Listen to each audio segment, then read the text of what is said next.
Hi there, I'm Pastor Jennifer Davis Sensenig, and I serve Community Mennonite Church in Harrisonburg, Virginia. I love teaching the Bible in congregational settings because it's always an opportunity to refresh our relationship with God and our relationships with each other. Today's lesson is from Psalm 19. If you think about it, the Psalms are songs. They are prayers. They are human words, and they have become God's word to us. When you gather as a class, some of your participants probably gravitate toward the Psalms in their experience with the Bible. Others might find the Psalms really their least favorite part of Scripture. Maybe they seem too abstract. Even though I have read the Bible since childhood, I didn't really start praying the Psalms on a regular basis until I was an adult. This psalm, I think, might attract even folks who aren't generally drawn to the Psalms because for Christian readers, Psalm 19 suggests that not only the book of Scripture, the Old and New Testament, but also the book of creation helps us to know and experience God.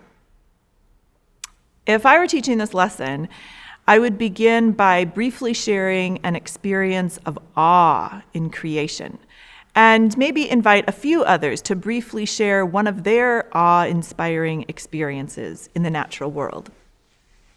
The first 6 verses of Psalm 19 depict the sky, the heavens, as creation's voice, glorifying God the Creator. The sun is imagined as both a groom at a wedding celebration and as an athlete running a duly appointed course across the sky. Some of the folks in our congregations have vocations that include direct engagement with God's creation. You might ask the class to generate a list of folks in your congregation who are teaching science, maybe at an elementary school, a high school, or at a higher ed institution. Think about naturalists in your congregation, gardeners, scientists, creation care advocates. Children also have experiences of awe in creation. Children's curiosity and attention toward the natural world can move adults, if we're paying attention to them, into the path this psalmist has carved out for us. This psalm calls us to observe creation, to notice its beauty and intricacy, and to recognize the Creator.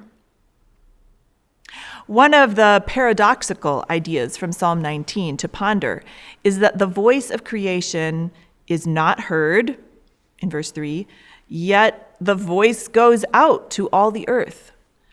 Adults and children hear the voiceless voice of creation and can recognize the Creator's glory.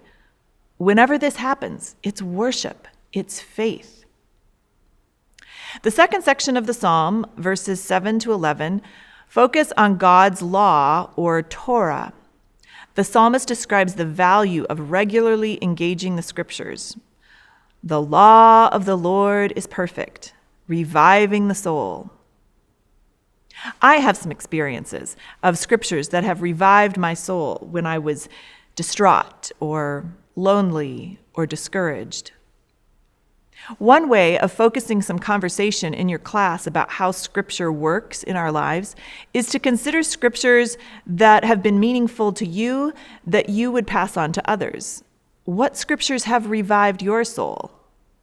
Which scriptures have brought wisdom? Which Bible stories do you treasure like gold or enjoy over and over again like sweet honey?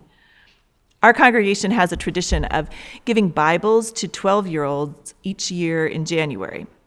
Instead of flawless, newly opened Bibles, for a few weeks before this ritual, we pass the Bibles around among pastors, teachers, youth leaders, and family members, inviting older Christians to underline or mark passages that have been significant in our lives of faith. I wonder what passages you would pass on to a 12-year-old or someone at another significant threshold in life. One of my favorite articles in the Confession of Faith in a Mennonite Perspective is Article 4 on Scripture. One of the lines says, "We commit ourselves to persist and delight in reading, studying, and meditating on the Scriptures." The end of Psalm 19, verses 12 to 14, seems like an examination of conscience and an appeal for God's help.